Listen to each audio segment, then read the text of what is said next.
Bismillahirrohmanirrohim. Assalamualaikum warahmatullahi wabarakatuh.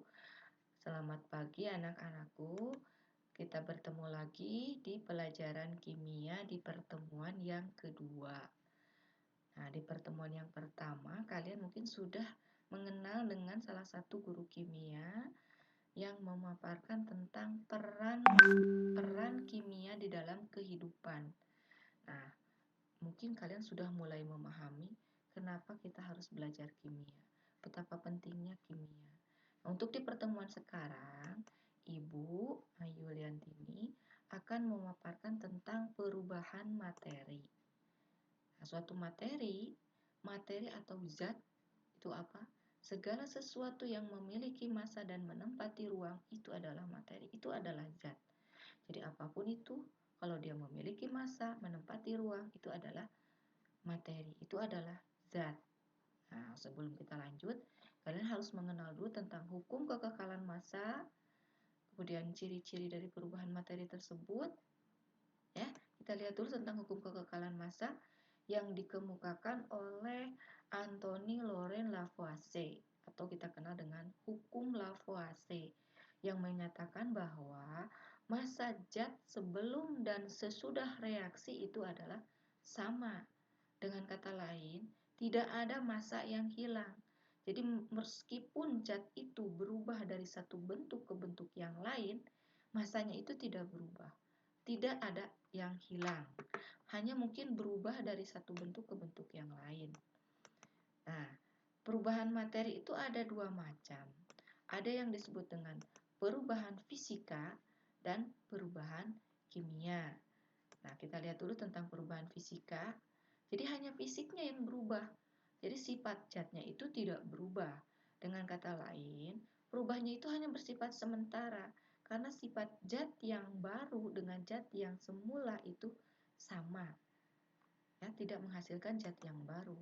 Perubahan fisika itu bisa terjadi karena proses perubahan wujud, perubahan bentuk, atau karena proses pelarutan.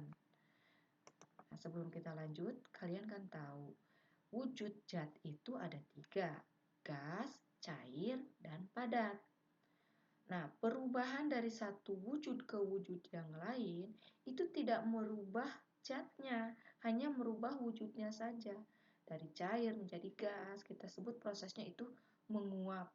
Atau sebaliknya dari gas menjadi cair itu mengembun. Dari cair menjadi padat disebut membeku, atau dari padat menjadi cair disebut mencair. Tapi ada juga zat, itu dari padat itu tidak menjadi cair dulu, tapi langsung menjadi gas. Nah, itu namanya menyublim. Contoh, kapur barus atau kamper. Kalau kita menyimpan kamper di lemari pakaian, setelah beberapa lama semakin kecil, bahkan semakin menghilang. Kemana? Itu berubah dari padat menjadi gas. Gitu ya. Contoh-contoh perubahan fisika, tadi contohnya yang berubah wujud, air menjadi es, atau air yang menjadi uap air, lilin yang meleleh, gitu ya.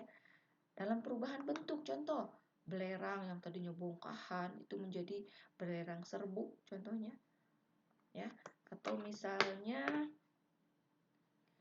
sini, beras, ya, dari butiran-butiran beras, berubah menjadi tepung beras, wujudnya sih masih sama, wujudnya padat, tetapi bentuknya yang berubah. Ya, itu termasuk perubahan fisika. Zatnya tidak berubah. Atau kalian misalnya melarutkan gula di dalam air, melarut namanya, hanya jadi satu wujud, jadi satu fase, disebutnya larutan gula, itu tetap aja air dan gula. Hanya dia melarut, jadi bersatu. Ya, itu perubahan fisika, tidak menjadi zat yang lain. Nah, kemudian yang selanjutnya adalah ciri dari perubahan kimia. Itu sebaliknya dari perubahan fisika. Perubahan kimia itu sifatnya permanen karena zat yang baru itu sifatnya berbeda dari zat yang semula. Ya. Perubahan kimia itu bisa terjadi karena proses pembakaran, ya, proses peragian, karena hal-hal lain seperti misalnya berkarat, fotosintesis, metabolisme, ya. Jadi terlibatnya mikroorganisme, misalnya nasi menjadi basi atau sampah menjadi basi, itu termasuk perubahan kimia. Terjadi proses pembakaran, misalnya kita membakar kertas jadi abu dengan kertas sifatnya berbeda, itu perubahan kimia. Atau terjadi karena perkaratan, besi menjadi karat besi, itu berbeda sifatnya. Besi itu Fe, sedangkan karat besi itu Fe2O3, itu sifatnya berbeda. Atau misalnya metabolisme yang terjadi dalam tubuh kita makan nasi, kan keluarnya bukan nasi, ya, keluarnya itu jadi CO2, H2O, dan nanti plus energi, ya. Nah, suatu perubahan kimia, nama lainnya itu adalah reaksi kimia. Suatu reaksi terjadi itu karena ada cirinya, ada 4 macam ciri. Ini boleh hanya salah satu atau semuanya ada. Pertama, karena perubahan suhu, misalnya terjadi menjadi lebih panas atau terjadi menjadi lebih dingin. Kemudian perubahan warna, terbentuknya gas atau terjadinya endapan, gitu ya. Itu ciri-ciri dari suatu reaksi kimia. Kita mencampurkan beberapa larutan yang tadinya tidak berwarna menjadi berubah warnanya, berarti kita sudah bisa mengatakan, oh, itu reaksinya sudah terjadi. Atau misalkan tadinya larutannya keduanya tidak berwarna, kemudian timbullah padatan di sini, itu juga berarti ciri suatu reaksi sudah terjadi. Itu ya. Mungkin hanya sekian dari Ibu.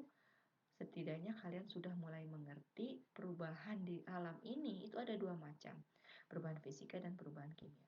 Dan kalian bisa menggolongkan perubahan yang terjadi di sekitar kalian itu termasuk perubahan fisika atau perubahan kimia. Nah, mungkin kalian masih belum mengerti betul, belum paham sekali.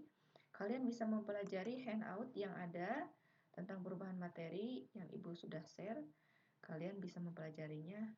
Dan kalaupun ada yang tidak dimengerti, boleh kalian bertanya nanti, boleh chat atau nanti di pertemuan yang akan datang. Ya, semangat terus.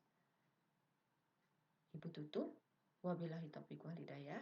Assalamualaikum warahmatullahi wabarakatuh.